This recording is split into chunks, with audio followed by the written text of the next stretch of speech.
광고 말씀을 드리고 여러분에게 여러 차례 알려드린 대로 이번 주간은 싱싱캠프와 전교인 수양회가 열립니다. 수련회라 하지 아니하고 굳이 수양회다 이런 이름을 붙인 것은 기도원에서 신앙훈련을 하면서 시간을 갖지 않기 때문입니다. 캠프가 열리는 장소가 수도원입니다. 수도원, 기도원, 수양관 다 거기서 거기인가 아닌가 그러실 수 있는데 좀 비슷한 것 같지만 성격이 살짝 다릅니다. 수도원과 기도원 그러면 이제 여러분이 그 말 뜻을 따라 수도를 하는 곳이고 기도를 하는 것이다 이렇게 여기시면 되겠는데, 우리나라에서는 기도원, 수도원, 수양관 이것을 다양한 표현으로 헷갈리게 씁니다만은 기도원은 기도하면서 영성을 훈련하는 곳을 말합니다. 수양관은 수도원과 비슷한데 생활의 영성을 닦는 곳입니다. 그래서 수도원이라 그러면 일상생활, 그러니까 자고 일어나고 먹고 쉬고 일하고 성경 읽고 기도하고 이런 일상을 이제 살아가는 것입니다. 그것을 며칠을 살든 살아가면서 생활 속에 영성을 닦는 것이죠. 수도원 혹은 수양관 이렇게 말합니다. 하는 행위는 비슷해 보이지만 기도원은 기도의 목적이 있기 때문에, 기도를 통해서 영성 훈련을 하기 때문에 아침부터 저녁까지 집회가 있습니다. 기도를 돕기 위해서 때로는 밤새 집회를 하기도 합니다. 그리고 이제 기도를 돕기 위한 장소이니까 토구를 파놓고 굴 속에서 들어가 기도하기도 하고 산속에 들어가서 산기도를 하도록 하기도 하고 이렇게 기도를 돕는 것이 기도원입니다. 그러니까 기도원은 그런 목적에 따라서 가셔야 하고 수도원은 또 그런 목적에 따라서 가셔야 하겠죠. 그래서 이번에 장소가 안성 수도원인데 목사님도 그렇게 말씀을 하시더라고요. 우리는 집회가 없습니다. 기도원 가면 집회에 참석하는 게 의무잖아요. 집회를 열지 않습니다. 생활 속에서 영성을 훈련하는 그런 곳입니다. 이렇게 말씀하시더라고요.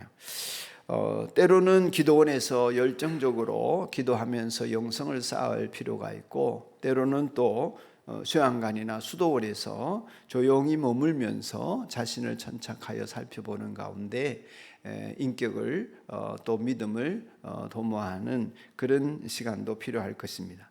이번 여름 캠프의 주제는 그래서 그렇기도 하지만은 하나님이 주신 마음이 있어서 먹고 마시고 고민하고 기도하라 이렇게 정했습니다. 따로 성경 구절을 제시하지 않았지만 제 마음속에는 오늘 읽어드린 이 출애굽기의 말씀이 들어 있었습니다. 이 출애굽기의 말씀은 신약 성경에까지 이어지는 유명한, 여러분이 성경 공부를 좀 하신 분들은 익히 아는 시내산 계약이 체결되는 장면입니다. 하나님께서는 모세를 통해서 이스라엘 백성들을 이집트의 노예에서 해방시켜 내시죠. 그렇게 해방시켜 내시는 것은 아브라함에게 약속하셨던 너로 하여금 별처럼 빛나는 민족의 조상이 되게 하겠다 이렇게 말씀하시고 너의 후손을 통하여서 큰 나라를 이루게 하겠다 등등 약속의 말씀을 주셨는데, 그 아브라함과 하신 약속을 기억하시고 500년 후에 이집트에 들어가서 노예 신세가 된 이 아브라함의 후손들을 모세를 통하여서 불러내신 것입니다.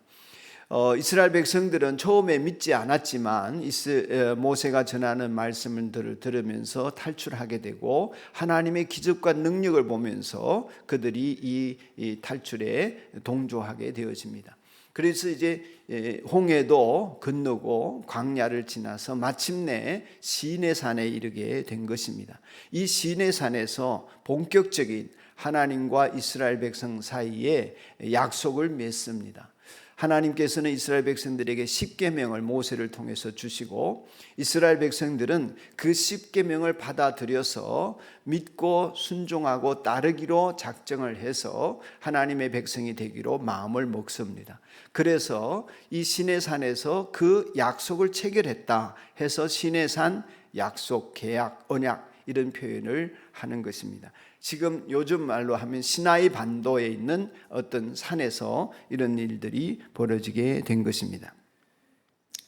하나님께서는 그렇게 이스라엘 백성들과 약속을 맺으면서 나는 너의 하나님이 되고 너희들은 내 백성이 된다, 이렇게 하시기를 원하여서 이제 그들을 준비시키는데 먼저는 이스라엘 백성 전체가 사흘 동안 머물러 있으면서 물로 몸을 씻게 합니다. 부부 생활도 하지 않게 하고, 그래서 하나님만을 바라볼 수 있는 몸을 준비시키십니다. 물로 씻어서 깨끗하게 하지요. 세례를 받는 것과 비견되기도 합니다. 그리고는 이제 하나님께서는 모세가 십계명을 받으러 올라갔던 그 산으로 70명의 이스라엘 장로들을 불러내셔서 같이 올라오게 합니다. 민족을 대표하는 70명이죠. 거기에 이제 모세와 나답, 아비후, 아론의 모세와 아론, 그리고 나답과 아비후, 이렇게 이제 제사장 그룹 4사람이 동참을 해서 74명이 산에 올라가서 하나님을 뵙고 제사를 드리게 됩니다. 근데 하나님을 뵙는 과정이 그냥 되지 않습니다. 그들이 제단을 쌓습니다. 민족을 대표할 만한 돌기둥을 쌓고 그 위에 송아지를 잡아서 번제물로 드리고, 그 전에 그 송아지를 잡은 후에 나오는 피를 모세가 받아가지고 절반은 제단에 뿌립니다. 하나님께 뿌리는 거죠. 그리고 절반은 이스라엘 장로들에게 뿌립니다.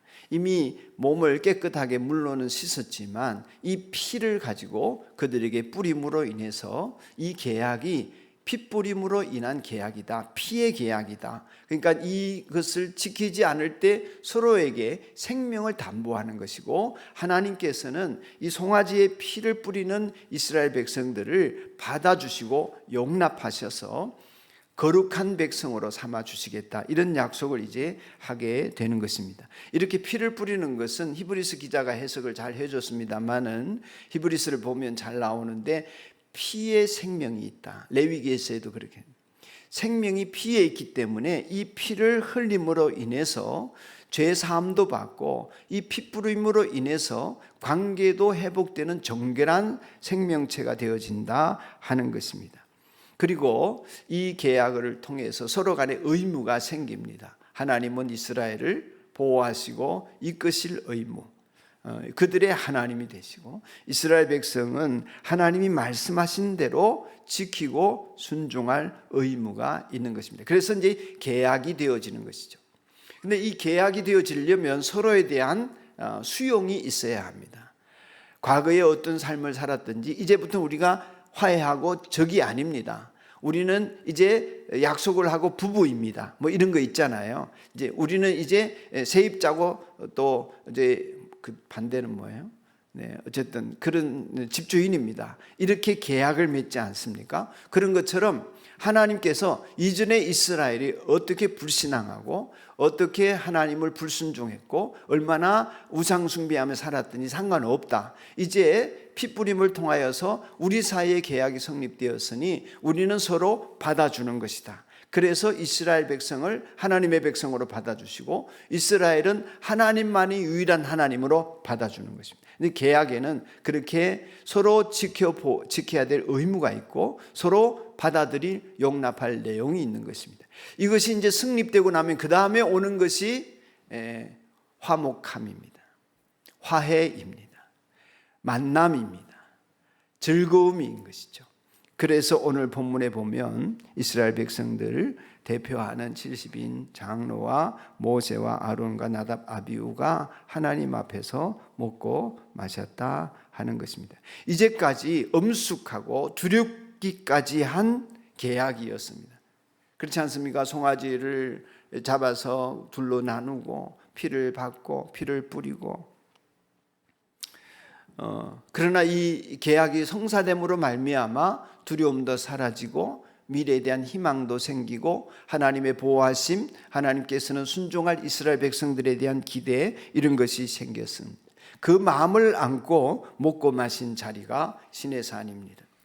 두려움이 없이 만감이 교차하는 가운데 하나님과 함께하는 이스라엘 백성들이 친밀한 하나님과의 관계 속으로 들어간 것입니다. 저는 이 대목에서 굉장히 은혜를 많이 받았습니다.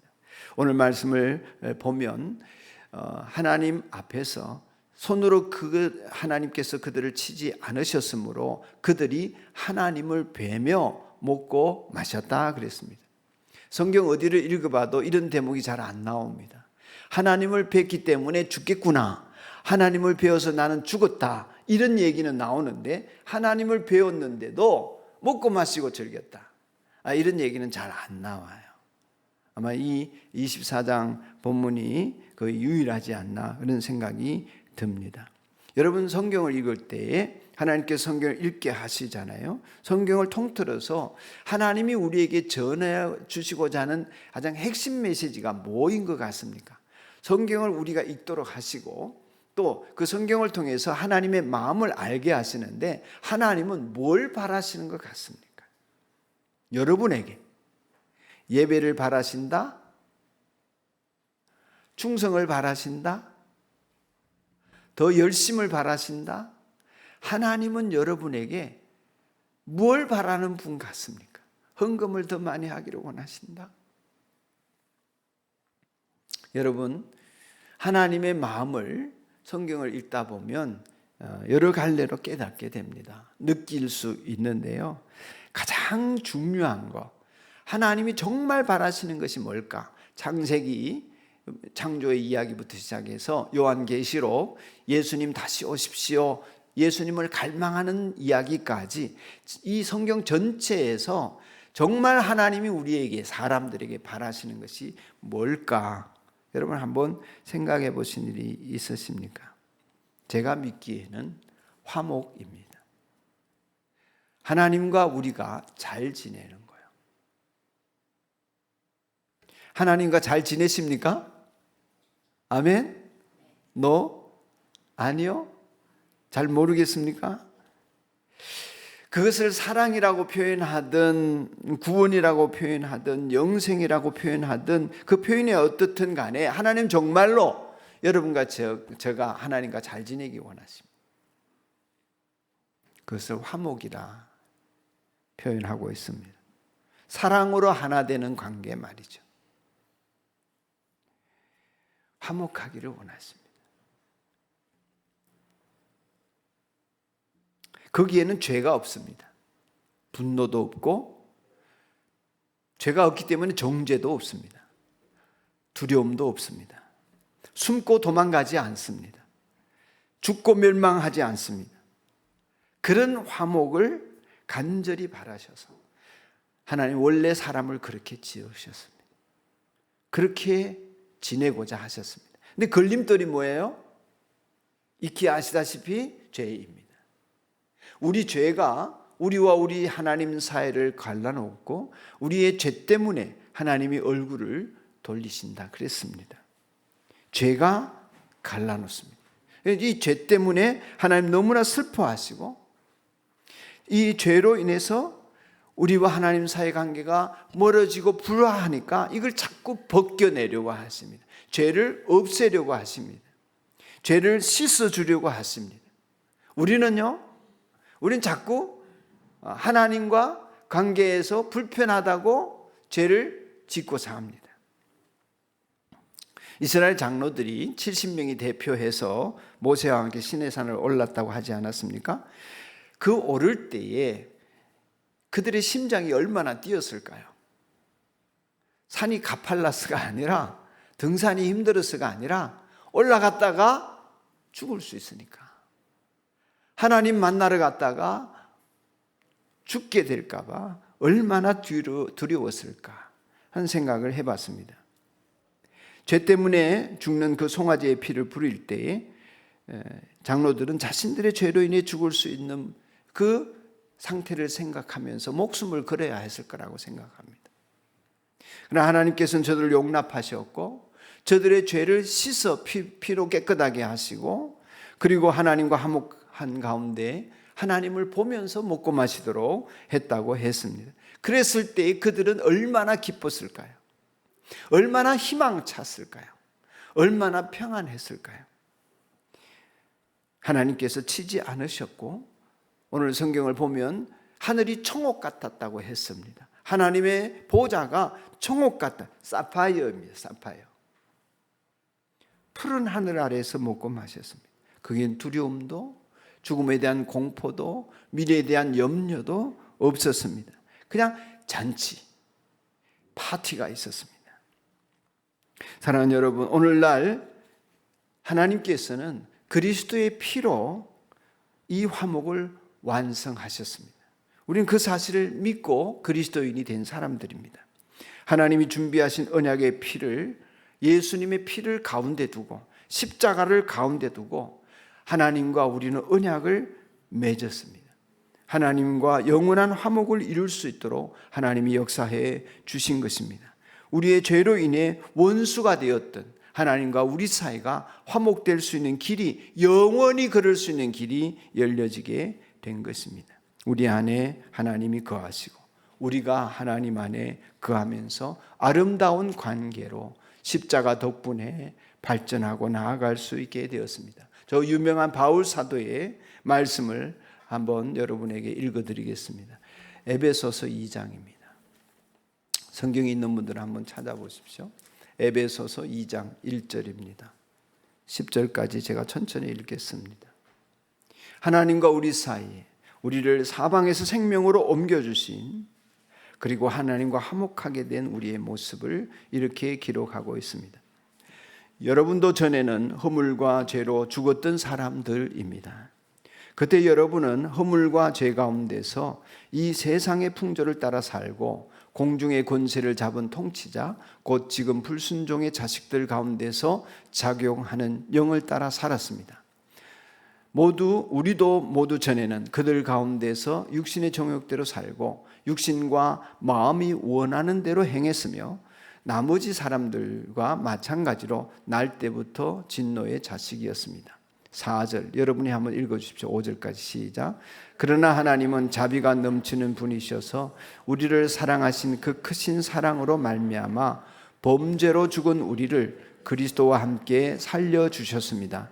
여러분은 은혜로 구원을 얻었습니다. 아멘. 제가 6절을 읽겠습니다. 하나님께서 그리스도 예수 안에서 우리를 그분과 함께 살리시고 하늘에 함께 앉게 하셨습니다. 그것은 하나님께서 그리스도 예수 안에서 우리에게 자비로 베풀어 주신 그 은혜가 얼마나 풍성한지를 장차 올 모든 세대에게 드러내 보이시기 위함입니다.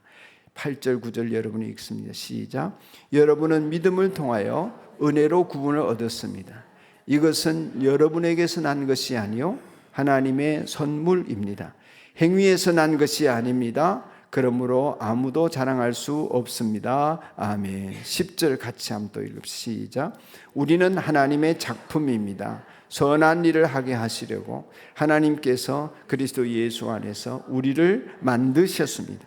하나님께서 이렇게 미리 준비하신 것은 우리가 선한 일을 하며 살아가게 하시려는 것입니다. 아멘. 할렐루야. 우리는 하나님 안에서, 고린도서의 표현을 빌자면 새로운 피조물입니다.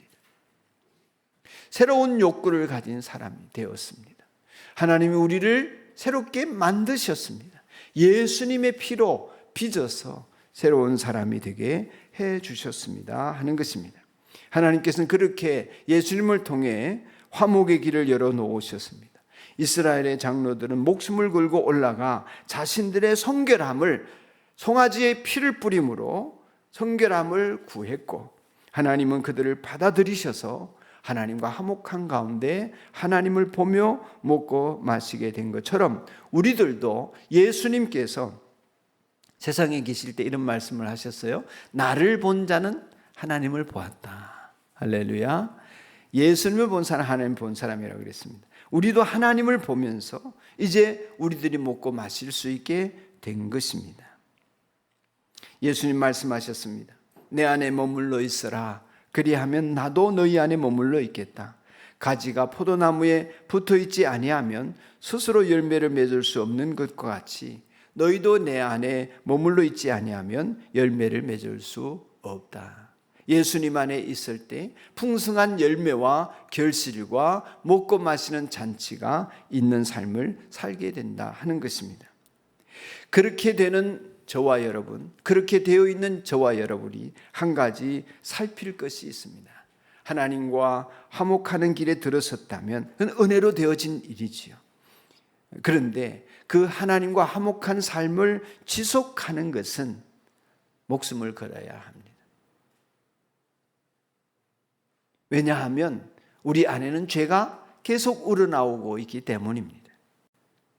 예수 믿은 후에 그리스도인이 된 다음에 신앙생활이 죽고 사는 문제다 하는 것은 결코 과장된 표현이 아닙니다. 왜냐하면 이건 종교적인 의무를 다하라는 것이 아니라 죄는 우리를 죽이기 때문입니다.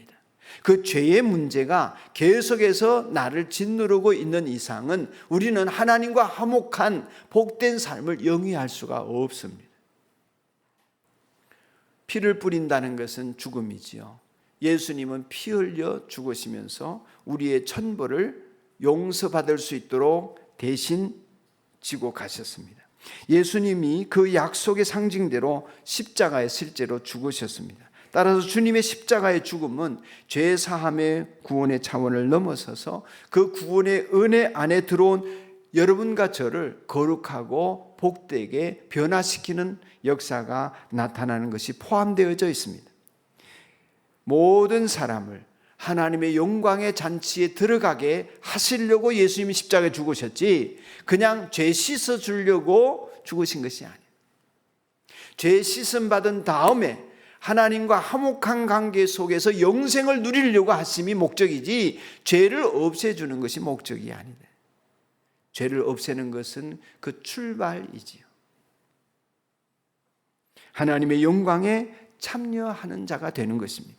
그것을 오늘 이스라엘의 장로들은 하나님 뵈면서 먹고 마시는 것으로 보여주었습니다. 예수님을 통하여 이 하나님의 영광에 참여하기를 원하시고 하나님과 화목되기를 원하시는 이 하나님의 마음을 여러분 헤아리고 계시는지 다시 묻습니다. 정말 하나님이 여러분에게 바라시는 게 뭘까요? 어떤 종교적인 의무를 다하거나 주일을 성수한다 할 수 있습니다. 그런 내 열심이 있는데 그것이 하나님이 바라시는 걸까요? 아닙니다. 성경을 몇 독 읽고 기도를 얼마 하고 어떤 종교적인 행위를 하는 것을 하나님 바라시는 것이 아니라 하나님과 화목한 것입니다. 그래서 여러분에게 이 아침에 여러분이 늘 물으실 질문 하나를 제시합니다. 평생 물어야 하고 묻고 또 물어야 하는 것입니다. 나는 정말 예수님 안에서 하나님의 존귀한 작품이 되었나? 나는 예수님 안에서 정말 하나님이 기뻐하시는 존귀한 자가 되었나? 그분의 소유이자 제사장이자 거룩한 백성이자 그 나라가 되었나? 예수님은 나 한 사람을 위해 십자가 지시고 나 한 사람을 위해 죽었다는 사실을 믿으면서 그 은혜 가운데 하나님의 작품으로 세상을 살고 있나? 사랑하는 여러분, 이것을 단순히 믿는 게 아니라 알아야 하고 그냥 아는 것이 아니라 경험으로 알면서 느끼셔야 합니다. 그래서 여러분에게 묻는 것입니다. 하나님을 생각하면 무엇을 느끼게 됩니까? 두려움입니까? 아니면 잘 모르겠습니까? 하나님 부르면 따뜻하십니까? 하나님 부르면 행복하십니까? 하나님 부르면 죄책감이 듭니까?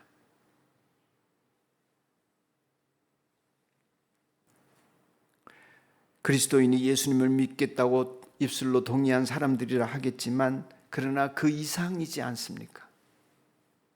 예수님이 아무에게나 네 십자가를 지고 자기를 부인하고 나를 쫓아오라 이렇게 하지는 않으시잖아요. 누구에게 그런 말씀을 하시는 것 같습니까? 이제 믿기 시작하거나 믿으려고 하는 사람이 그런 말씀을 하시는 것이 아니지 않습니까? 내가 완전히 죽음을 아는 사람, 옛 자아가 죽은 사람, 십자가의 은혜를 아는 사람, 그분을 인격적으로 대면하는 사람에게 주님이 나를 따라오라고 하시지 않습니까? 그 따라옴이 무엇입니까? 희생입니까? 아니에요. 종교적인 어떤 행위입니까? 노력입니까? 아니에요.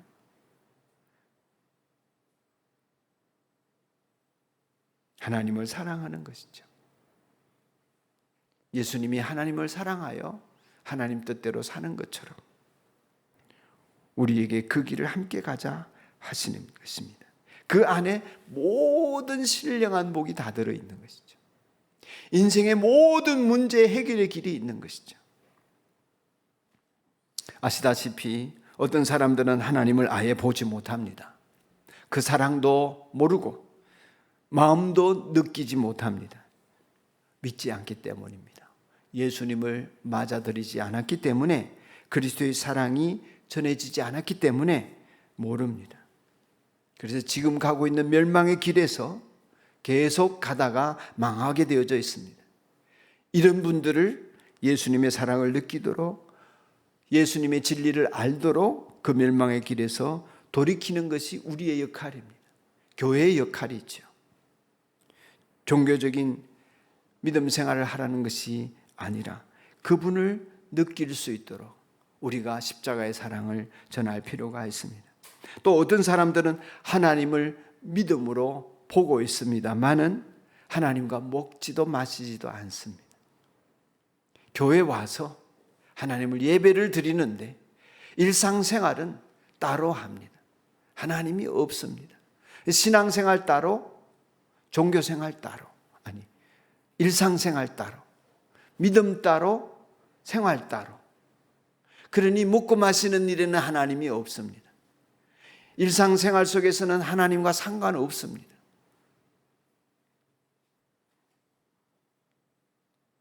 그러는 가운데 주일에 올 때마다 하나님이 너무 두렵게 느껴지거나 멀리 느껴지거나 아니면 하나님이 내 소원 안 들어주신다는 아쉬움이 가득 찬 채 예배를 드리게 되는 것입니다. 반면에 어떤 분들은 예수님을 통해 하나님을 봅니다. 그리고 하나님과 먹고 마십니다. 먹든지 마시든지 무엇을 하든지 하나님의 영광을 위하여 하는 사람이 되어 있습니다. 나를 값으로 사셨으니, 핏값으로 사셨으니 내 몸으로 하나님께 영광을 돌려야지. 이 마음이 충만한 것입니다. 가장 평범한 일에서부터 하나님이 함께 하시고 가장 작은 일도 그분과 의논하는 사람이 되어 있는 그 사람이기를 하나님이 원하시고 그 길로 우리를 이끌어가고 계십니다. 그 사람 안에는 죄가 머물 틈이 없습니다. 죄가 도망가게 되어 있습니다. 죄가 싫어버리게 되어 있습니다. 점점 하나님과의 화목이 깊어지게 되는 것이죠. 모든 평범한 일상과 하나님의 마음이 늘 결합이 되어져 있어서 날마다 숨쉬는 순간마다 하나님이 하시는 일들을 보고 듣고 느끼고 경험하게 되어지는 것입니다. 하나님은 그 자리로 여러분을 초대하고 계십니다. 그분이 함께 져주지 않는 짐은 없습니다. 그분이 함께 나누지 않는 슬픔은 없습니다. 그분이 함께 겪지 않는 시련은 없습니다. 이 세상 생명 다하는 그날까지 나와 더불어 먹고 마시면서 나의 기쁨이 그분의 기쁨이 되고 나의 슬픔이 그분의 슬픔이 되어 가도록 하시는 것입니다. 볼지어다 내가 문 밖에 서서 문을 두드리고 있는 누구든지 문을 열면 내가 그에게로 들어가 그와 더불어 먹고 그는 나와 더불어 먹으리라. 하나님과 친밀한 화목 안에 머물 수 있도록 주님이 우리에게 다가오신 것입니다. 하나님을 보고 먹고 마심으로 하나님께 영광을 돌리는 여러분이기를 축복합니다. 이같이 너희 빛을 사람 앞에 비치게 하여 저희로 하여금 너희 착한 행실을 보고 하늘에 계신 너희 아버지께 영광을 돌리게 하라. 여기 착한 행실은 그렇게 하나님과 화목하며 사는 것이지 도덕적으로 착하다는 뜻이 아닙니다. 십자가의 사랑을 깨달은 사람의 바람이 여러분이 깨닫고 저와 같은 복을 함께 누려가시기를 축원합니다.